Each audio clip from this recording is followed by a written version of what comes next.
Welcome back to the deep dive. Today, we're getting into something that, well, really represents a seismic shift in the project management world. We're unpacking the PMBOK Guide's 7th edition. Yeah, and this isn't just a minor tweak or, a fresh coat of paint on the old framework. None at all. It is a fundamental philosophical restructuring of how the entire profession is being guided to think about project delivery and, more importantly, about success. That's the word right there, success. For decades, it was, structured around these very prescriptive processes, these knowledge areas, almost like a recipe book. Exactly, a recipe that really only worked for one type of meal. It heavily favored a singular sequential approach. This new edition, though, it just completely breaks that mold. And how does it do that? What's the new definition? It redefines the core mission. It's no longer just about applying tools and techniques to meet requirements. It's now about guiding the project work to deliver intended outcomes. Outcomes, not outputs. Precisely. It's all about being flexible enough to work in any context for any project to deliver real value. And that distinction, that focus on guiding outcomes instead of just executing a process, that feels like the single most critical takeaway for anyone listening. It is. So for our deep dive today, our primary source is, of course, the official standard, a guide to the project management body of knowledge, the 7th edition, published in July of 2021.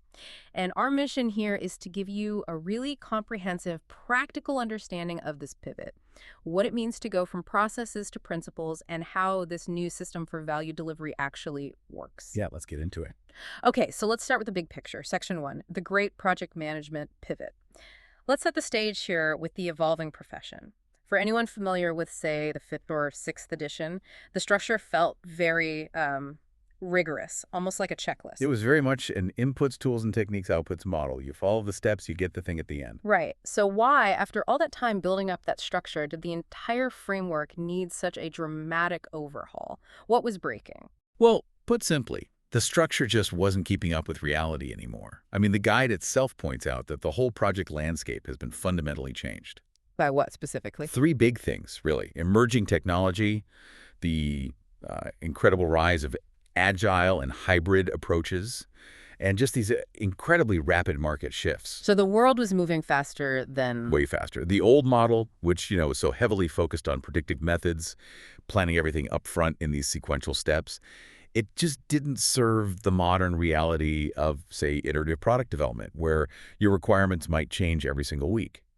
Project teams needed a guide that actually validated how they were already being forced to work in the real world, not, one that was trying to force them back into this increasingly irrelevant, rigid mold. That makes perfect sense. And it leads us right into the first major change, what the guide calls Key Shift 1.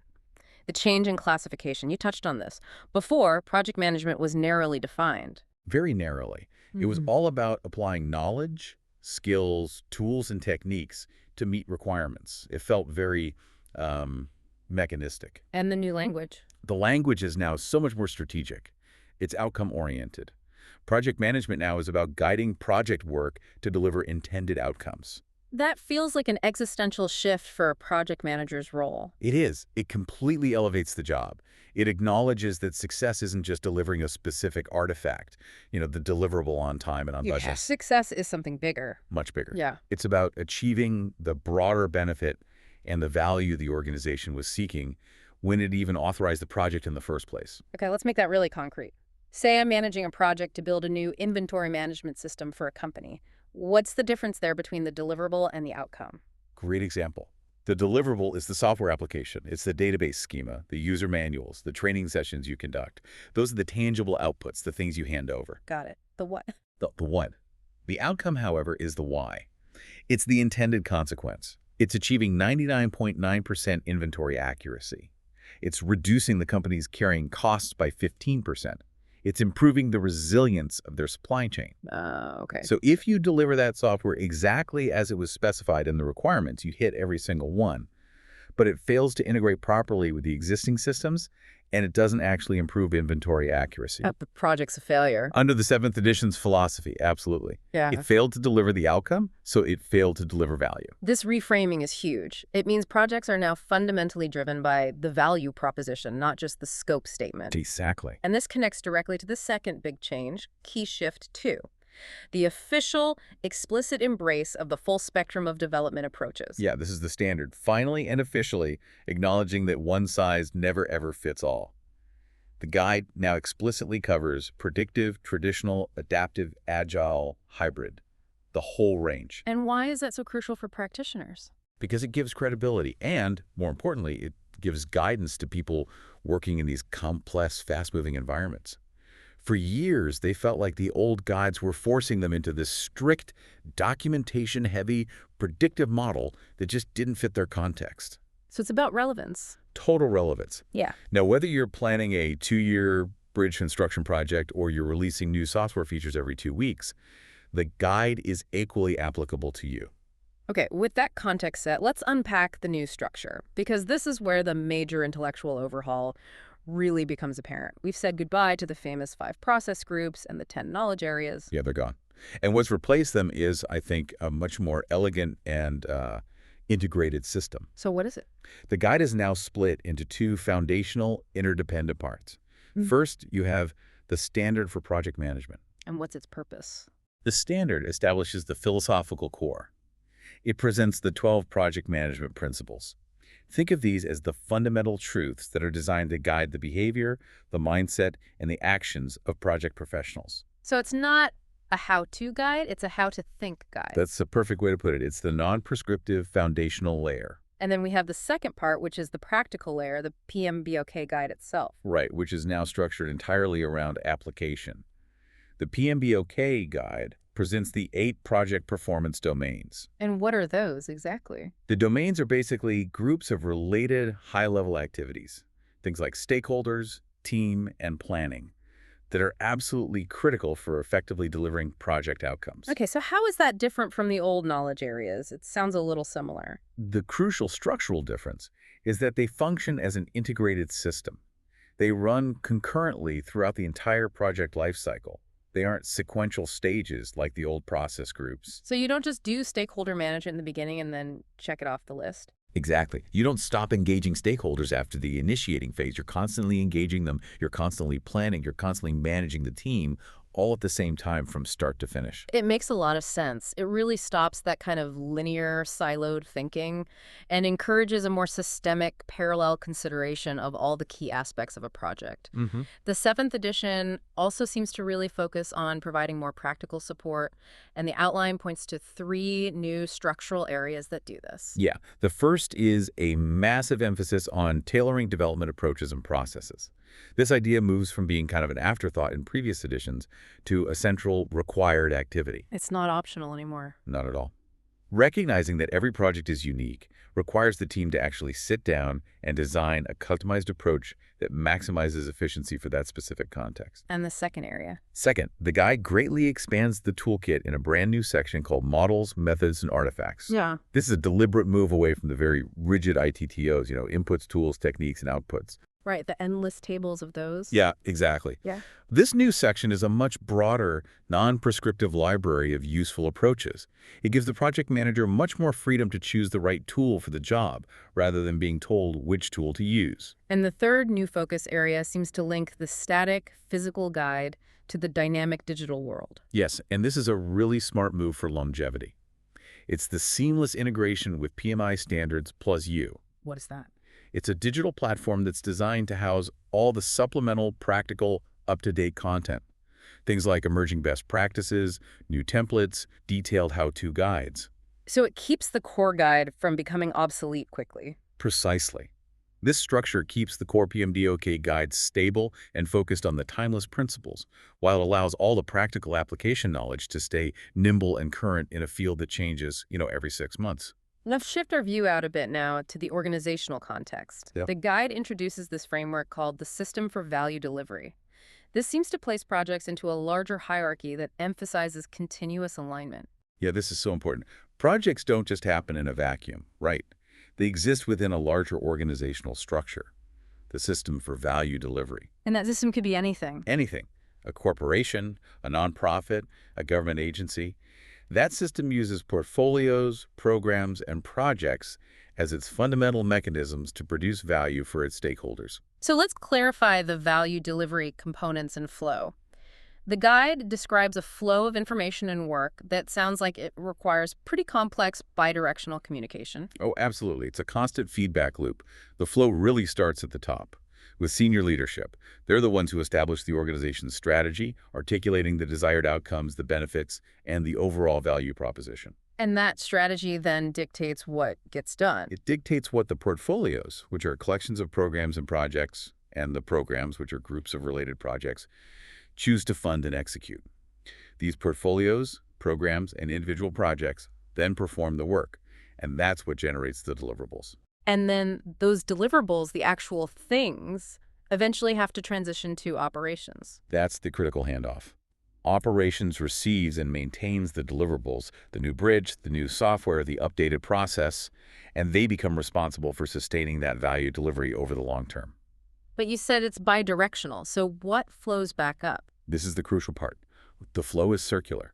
Performance information, progress updates, problems. All of that flows up from the projects and programs back to the portfolios and senior leadership. Which allows them to make course corrections. Exactly, to make strategic adjustments. And furthermore, operations provides feedback on how well the deliverables are performing back into the project and program management lifecycle, which might inform future maintenance projects or even entirely new phases of work. So the entire system is constantly interacting and adjusting to maximize those three things: outcomes, benefits, and ultimately value. That's the goal. Okay, that sets the stage perfectly. Let's move from the structure to the philosophy. Section 2, the 12 principles. This, as you said, is the very heart of the new standard. This is the required shift in mindset for any practitioner. It really is. So before we dive into some specific principles, let's clarify the distinction between principles versus ethics. This is a great place to start. The 12 principles are, at their core, foundational behavioral expectations.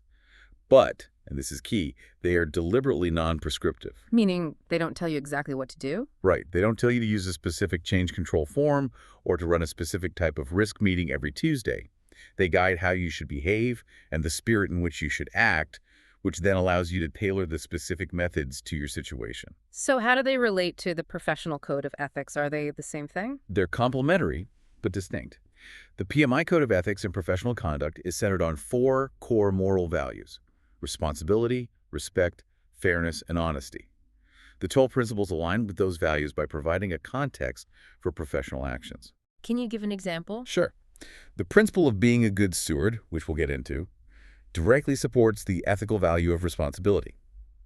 They're also internally consistent, meaning you won't find one principle telling you to do something that violates another. But they can overlap. Oh, they overlap all the time. Yeah. For instance, the principle about navigating complexity is directly related to the principle about optimizing risk responses. They work together as a system, just like the performance domains. Great. Let's dive into a few of these key principles, starting with the first one you mentioned. Be a diligent, respectful, and caring steward. This feels like it dramatically broadens the scope of responsibility beyond just managing the schedule and the budget. It absolutely elevates the role. It positions the project professional as a true fiduciary. Stewardship means you've been entrusted with the care of something important. And that something isn't just money. Definitely not. It could be financial resources, sure, but it could also be physical materials, the organization's reputation, or simply the well-being and psychological safety of the team. The guide says it demands a holistic view. What does that mean in practice? It means you have to consider the project from multiple angles, not just the financial bottom line, but also its social impact, its technical implications, and increasingly, its environmental sustainability. So if a project decision could save money, but involves a highly unsustainable process, a true steward has an obligation to flag that conflict. The word care in that principle also seems to challenge the traditional, purely transactional view of project management. It really does.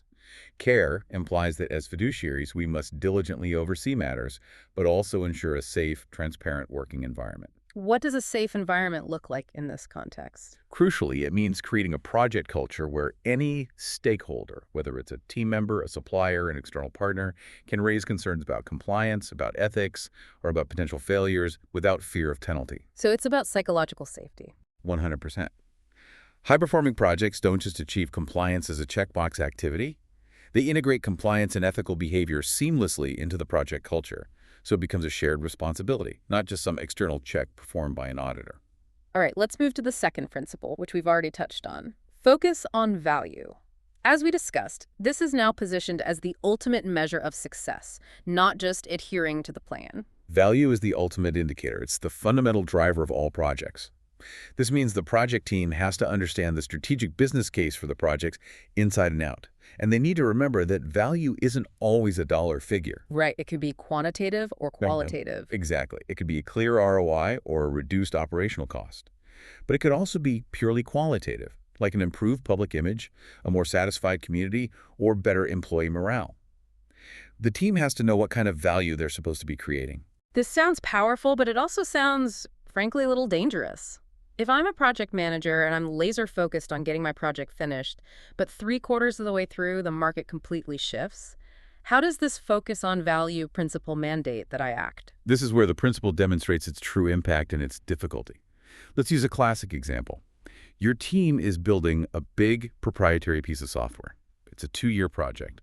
A year and a half in, a new, cheaper, subscription-based alternative hits the market that achieves 90% of your desired outcome for, say, 10% of the total cost. What would the old approach dictate? The old process-based approach would push you to complete the project because the scope baseline was approved and you're measured on delivering that scope. And the new approach? The new approach, guided by the focus on value principle, demands that the team and the sponsor continuously evaluate the business case.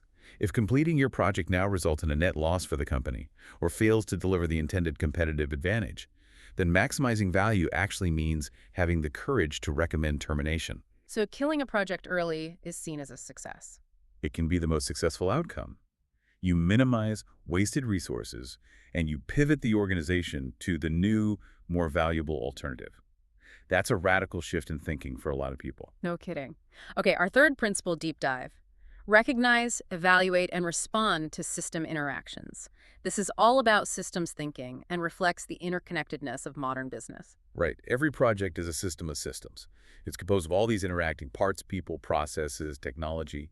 And that project system exists within even larger systems, like the program portfolio, the company's supply chain, and the external regulatory environment. So, to be successful, the guide says project teams need to maintain two crucial perspectives at the same time: the inside-out view and the outside-in view. Exactly. What's the functional difference between those two? The inside-out perspective is about ensuring alignment and optimization within the project's internal components. You're asking, is our engineering team working efficiently with the testing team? Or are internal processes creating bottlenecks? And the outside-in view? The outside-in perspective ensures the project is constantly aligned with the bigger picture. It's about looking at the overarching program, the organizational strategy, and all the external constraints. For example, a change in a new data privacy regulation in Europe. That's an outside-in event. It has to immediately feed back into the project and impact the technical architecture decisions being made inside out. And since these systems are always changing, what capabilities does this demand from the team? It demands constant vigilance and a lot of critical thinking.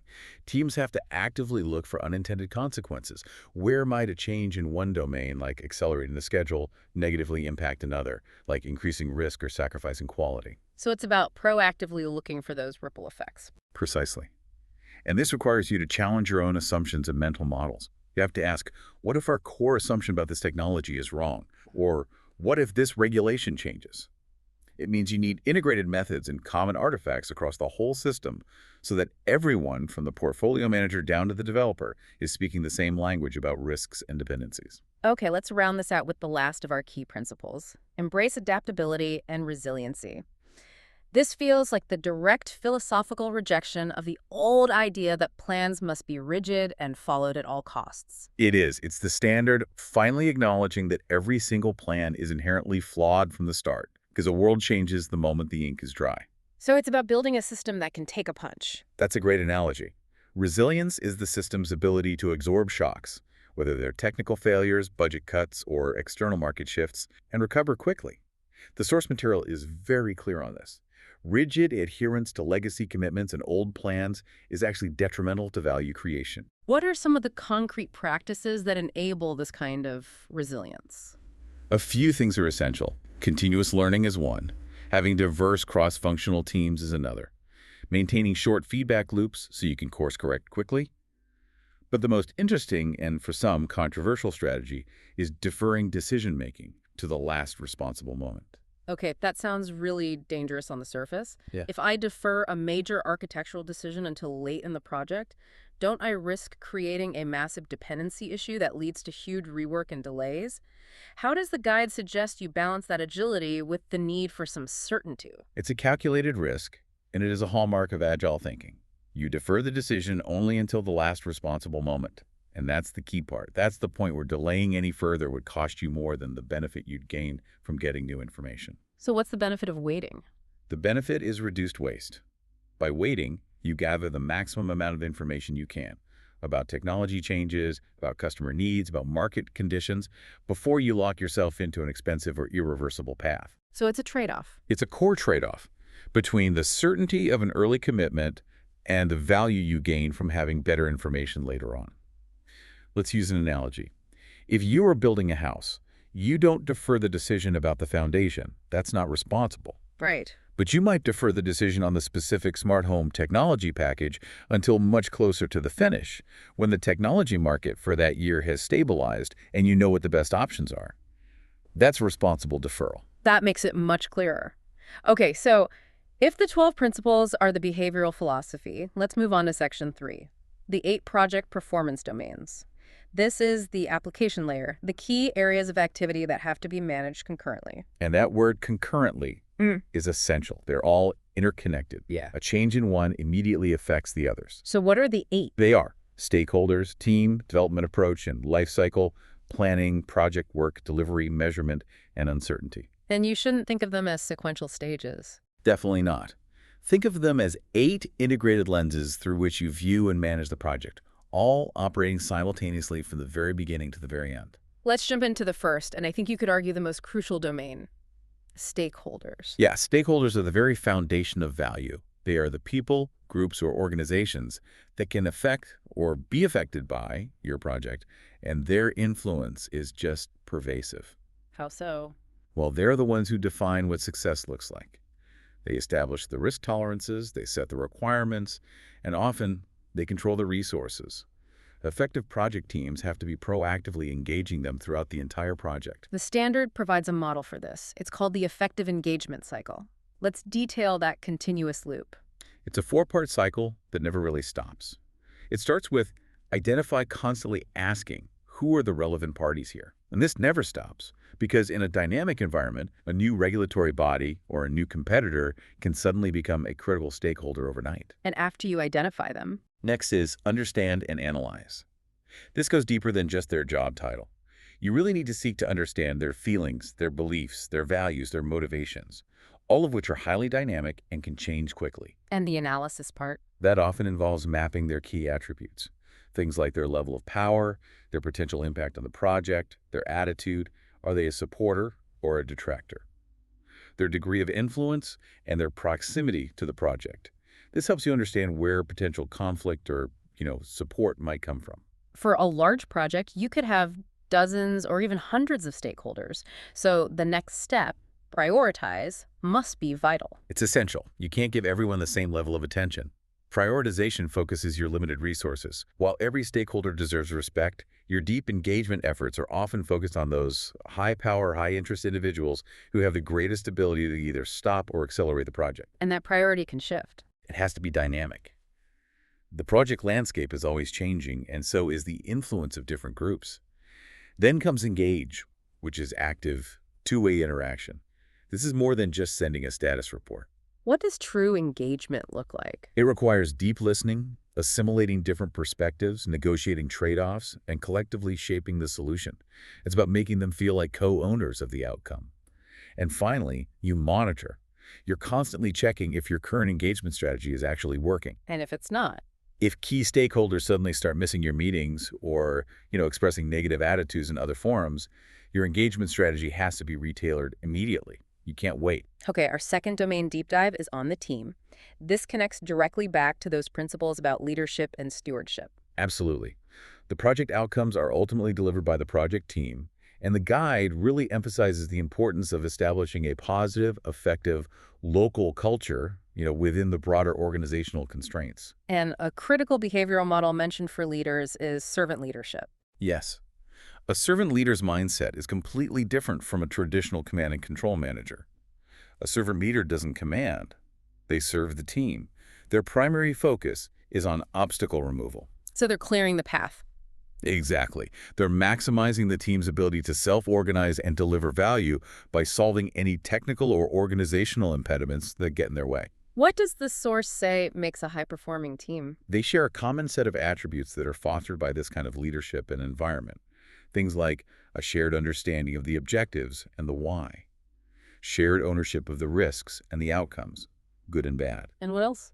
deep levels of trust, which allows team members to admit failure and take appropriate risks without fear, high collaboration, which breaks down silos, adaptability and resilience to handle setbacks, empowerment, the authority to make decisions about their own work, and of course, appropriate recognition for their contributions. The guide also emphasizes the interpersonal skills needed for this, and let's focus on one of the most critical, emotional intelligence, or EI. EI is absolutely paramount because projects are, at their heart, about navigating complex human interactions, politics, and emotions. The guide highlights 4 core components. What are they? The first is self-awareness, Hmm. really knowing your own strengths, your weaknesses, your motivations, and your biases. Then there's self-management, the ability to control your impulses, to think before you react, and to maintain professional composure, especially under pressure. So that's the internal part. What about the external? That's the other two. Third is social awareness, which is really empathy. It's the ability to read nonverbal cues, to understand the political climate of a room. And finally, social skill. This is the ability to manage groups, build rapport, influence networks, and communicate effectively. And these are the skills that allow a leader to actually do the job. These are the tools that allow a leader to mediate conflicts, to build consensus, and to really align with those principles of respect and fairness. Our third focus domain, uncertainty, is probably what project teams spend most of their time trying to mitigate. And it's not just about managing risks you've already identified, it's about managing the unknown. Right. And the guide breaks this down into 4 states of uncertainty, which is a really helpful segmentation, Why is it helpful? because it helps the team choose the appropriate response mechanism for the type of uncertainty they're facing. So what's the first state? The first is just uncertainty, general.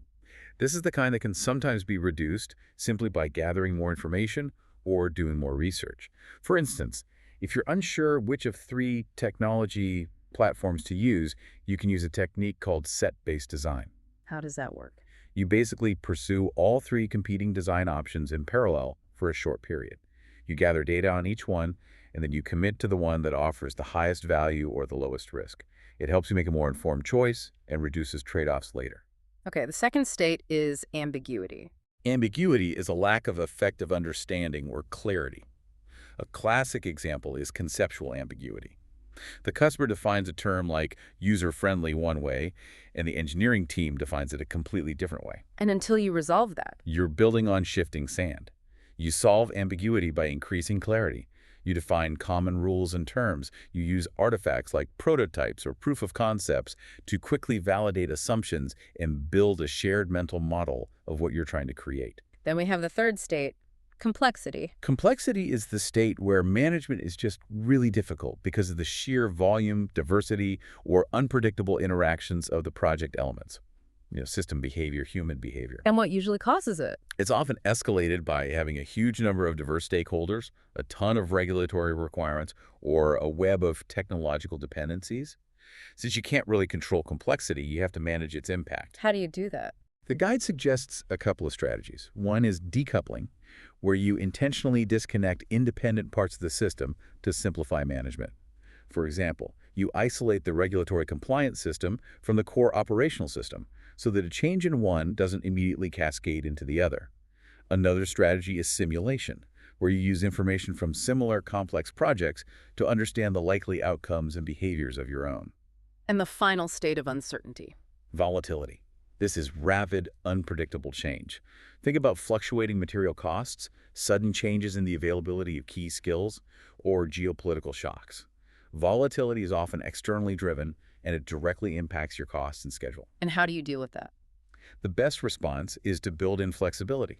You can use alternatives analysis to find multiple paths to meet an objective, and you build in appropriate cost or schedule reserve. This all ties directly back to that principle of optimizing risk responses, making sure our actions are appropriate, cost-effective, realistic, and have a clear owner. Exactly. And of course, the other four domains, planning, delivery, measurement, and project work, are just as critical and interact with all of these. Planning tailors the detail needed, delivery produces the outcomes, measurement tracks progress, and project work is the actual execution. All eight have to harmonize to be effective. Okay, that integrated view is a great transition to Section 4, the art of tailoring. This concept is so elevated in the 7th edition, it's no longer just a good idea, it's an active, ongoing requirement to adapt the standard to the specific project context. It is. It's a core competency now. So let's start with the basic question. Why tailor? What's the major consequence of not tailoring? The major consequence of using an unmodified, off-the-shelf methodology is, to put it bluntly, massive waste. Can you give an example? Sure. If you apply a heavy, documentation-intensive predictive process to a small, fast-moving, agile product team, you will add costs, you will increase the schedule length, and you will generate a pile of artifacts that add absolutely zero value. And that violates the principle of stewardship. It directly violates the principle of stewardship, which mandates efficiency. Tailoring is how you ensure your approach is optimized for the specific size, duration, complexity, industry, and importantly, the organizational culture you're working in. Beyond just efficiency, what are the other organizational benefits? Well, when the team itself participates in designing their own processes through tailoring, it leads to a much deeper commitment and ownership of that approach, which almost always boosts performance. It also focuses the team on providing customer-oriented value, and it significantly increases the organization's overall adaptability because they aren't tied to some rigid standard that can't handle unique situations. It's the practical application of using just enough process. Just enough process to deliver maximum value as quickly as possible. That's the mantra. So let's look at how to do it. The guide presents the 4-step iterative tailoring process. And you have to emphasize this isn't a single decision you make at the beginning, it's continuous. Absolutely. Step 1 is select initial development approach. This is the high-level decision. Are we going to be primarily predictive, adaptive, or a hybrid of the two? And what drives that choice? It's based primarily on two factors, the stability of your requirements and the urgency of delivery. For instance, the outline's example of building a new data center is perfect. You might use a hybrid approach. The physical construction, the building, the power, the cooling, that's highly predictable, so you'd manage that with a predictive approach. But the computing part is different. Exactly. The computing capabilities, the software, the network configuration, that's going to evolve, so you'd manage that iteratively with an adaptive approach. Okay, then step 2, tailor for the organization. This is about fitting the approach into the environment you're actually in. This is so critical for success. It involves aligning the approach with the organization's culture. For example, if your company culture is very empowering, it trusts local teams, you can tailor your processes to require less formal sign-off and more delegated authority. And if it's the opposite? If the culture is highly specifying and checking, demanding strict adherence to central policies, then you have to tailor your approach to include more formal artifacts, like phase gate reviews and extensive documentation, even if you know those steps will slow down execution. So you have to be a realist about the culture. You have to be. You also have to align with the existing infrastructure, the tools the company already uses, and the maturity level of the organization. You can't just drop a complex, scaled, agile framework on an immature PMO without significant adjustment and expect it to work. Then you get down to the specifics of the project itself in step 3, tailor for the project. Right. Here, we fine-tune everything based on the project's unique attributes. This includes things like regulatory compliance and criticality. A project building a new medical device requires far more rigorous documentation and tailoring than one for a new marketing campaign. What else do you consider? You look at your access to customers.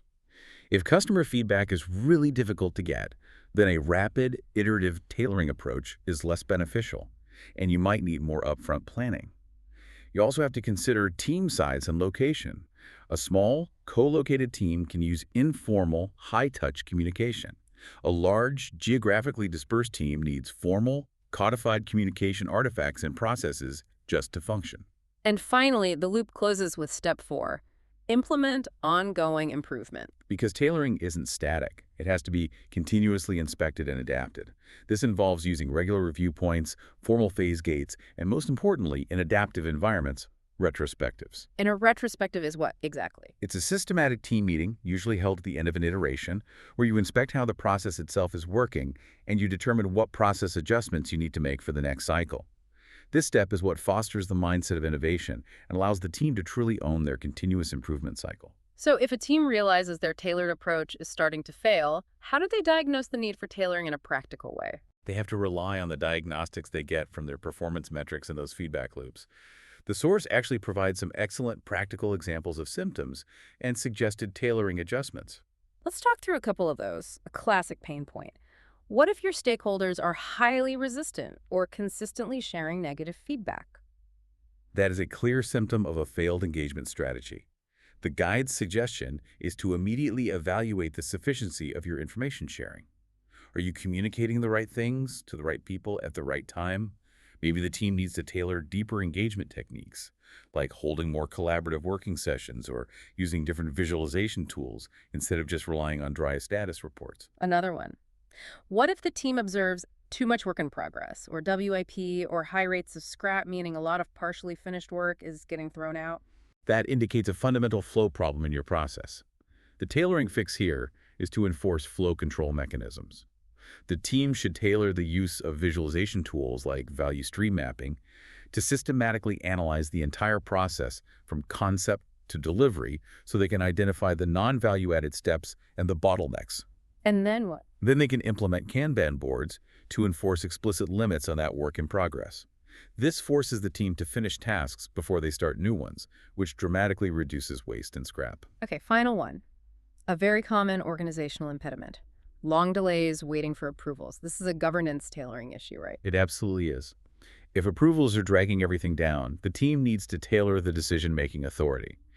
The suggestion is to streamline those decisions, either by designating fewer people who are authorized to approve things or by setting clear value thresholds. How does a threshold help? You might say any decision below a certain dollar amount or technical impact can be made immediately by the local team members. This empowers them and removes the bottleneck. It's a direct application of that principle to demonstrate leadership behaviors by delegating appropriate authority. Fantastic. Moving to our final structural component, the expanded toolkit in the new section on models, methods, and artifacts. The key here, as you said, is that this is not prescriptive. It's a menu of options. It's exactly that, a menu. This section gives you options without being exhaustive, and project teams are explicitly instructed to consider the costs associated with using any tool. Costs beyond just money. Oh yeah. The time it takes to learn and use it, the expertise required, the impact on team productivity. The guidance is very practical. Avoid any tool that duplicates effort, produces misleading information, or fails to serve the collective needs of the project. If a tool doesn't help you maximize value or mitigate uncertainty, don't use it. Let's explore some of the key models for understanding people and change, because these link right back to the team and leadership principles. Understanding human motivation is key to being a good steward. It is. We can start with Herzberg's hygiene and motivational factors. It's a classic model that tells us we have to satisfy two completely different sets of needs for our teams. And those are? First are the hygiene factors. These are things like salary, job security, and company policy. According to Herzberg, these things do not motivate people. They merely prevent dissatisfaction. If your hygiene factors are poor, people are unhappy. If they're excellent, people are just not unhappy. So where does actual satisfaction and motivation come from? That comes from the motivational factors. These relate directly to the job content. A sense of achievement, recognition for good work, intellectual challenge, opportunities for growth and advancement. A good steward has to ensure the project environment addresses both, but they have to focus on the motivational factors to build a high-performing team. So a word of recognition is more powerful than a pay rise in some ways. In terms of actual motivation, absolutely. Giving a team member public recognition for solving a complex problem is far more effective in the long run than just providing free coffee in the break room, which is a hygiene factor. Then there's McClelland's theory of needs, which categorizes what drives people differently. Right. McClelland argued that people are driven predominantly by one of three core needs: the need for achievement, the need for power, or the need for affiliation. And how would a project manager use that? By applying the leadership principle, you can tailor rewards and tasks based on this understanding. A person driven by achievement should be given complex tasks and very specific feedback. A person driven by affiliation will thrive in a dynamic, collaborative working group. Understanding these underlying drives just makes your leadership so much more effective.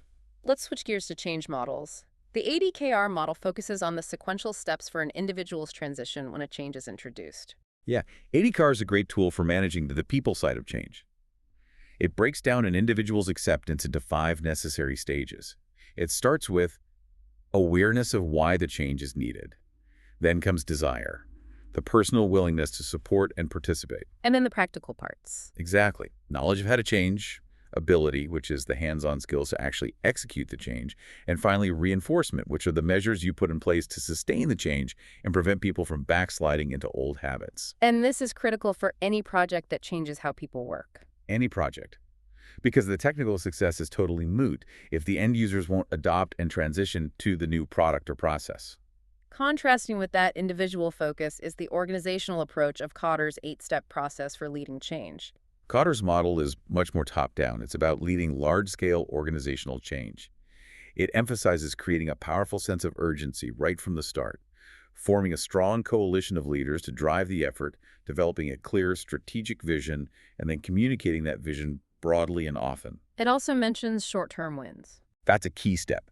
You have to generate short-term wins to build momentum and prove the value of the change to the skeptics. This is directly applicable to the stewardship principle. Leading big organizational changes requires this kind of deliberate, structured effort that's ultimately anchored in the company culture. Okay, next, let's discuss the critical methods for measurement and estimating. In the measurement domain, the guide makes a strong distinction between leading and lagging indicators. This is fundamental to being able to predict outcomes rather than just report on history. Leading indicators are forward-looking metrics. They're designed to predict future performance and give you early warning signals before a problem gets out of control. What are some examples? Things like the number of critical defects being found per iteration, team engagement scores, or the frequency of your risk identification meetings. If those leading indicators start looking poor, the team knows they need to intervene immediately. And lagging indicators. Lagging indicators reflect past performance. They're usually easier to measure, things like your final schedule variance, your final cost variance, or the number of deliverables you've finished. They tell you exactly where you were, but they don't tell you where you are going. Effective measurement requires a healthy balance of both.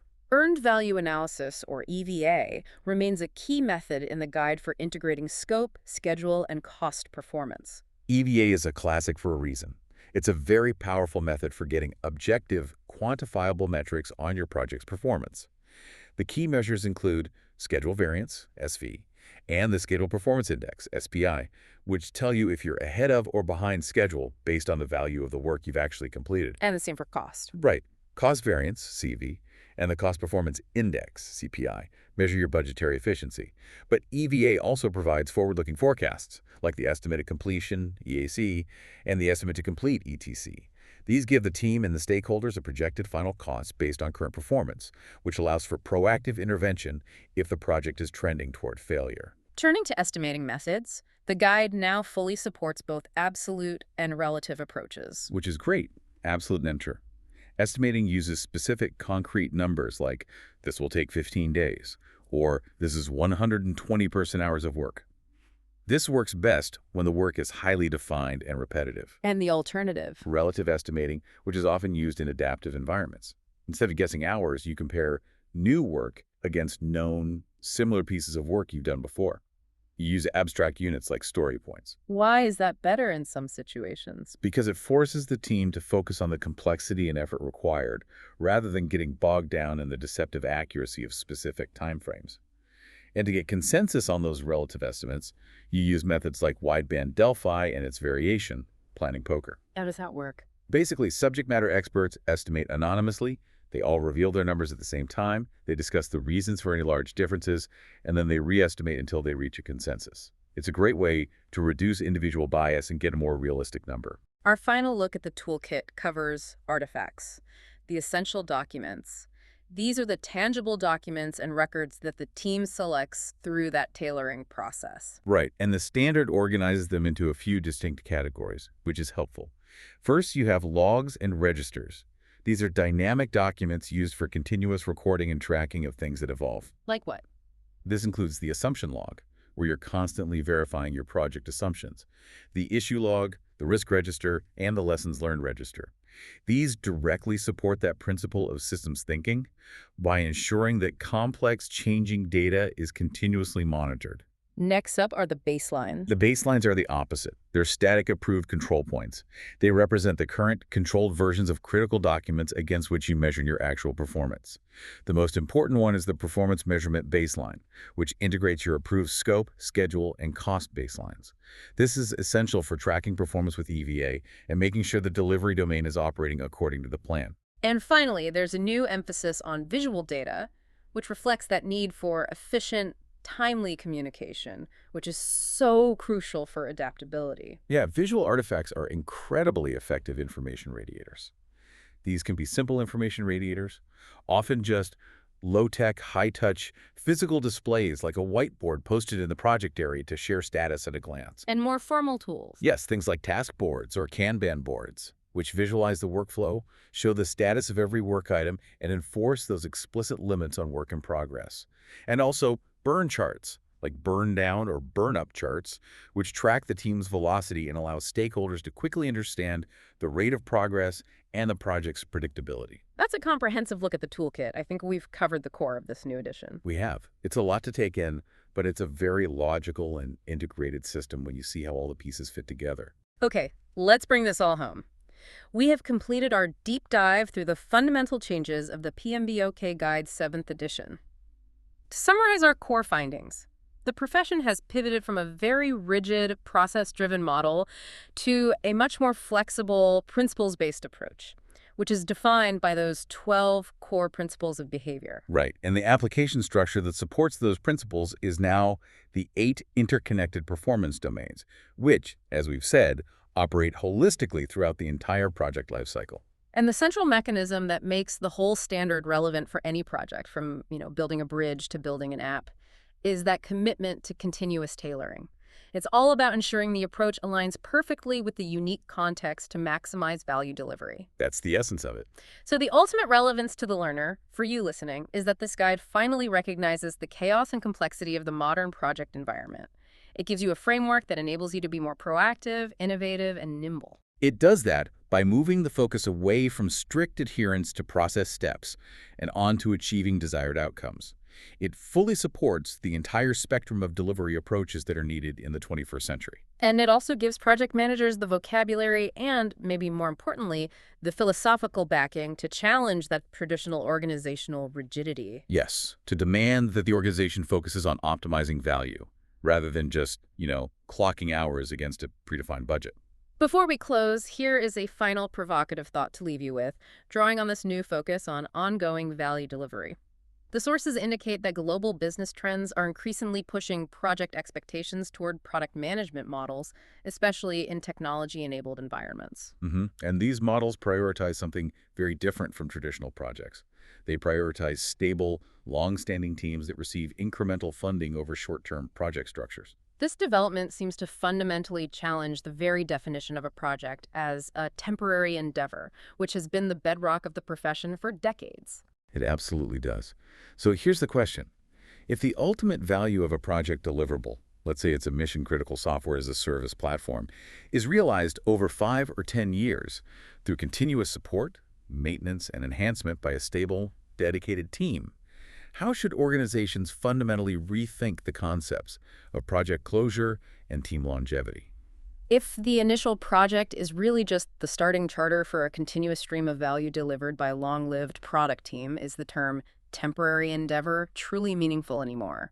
Or should organizations be structuring their governance and their funding models around these continuous value streams to maximize their long-term competitive advantage? That question, the longevity of the team versus the temporary nature of the charter, is one that I think will shape the next decade of our profession.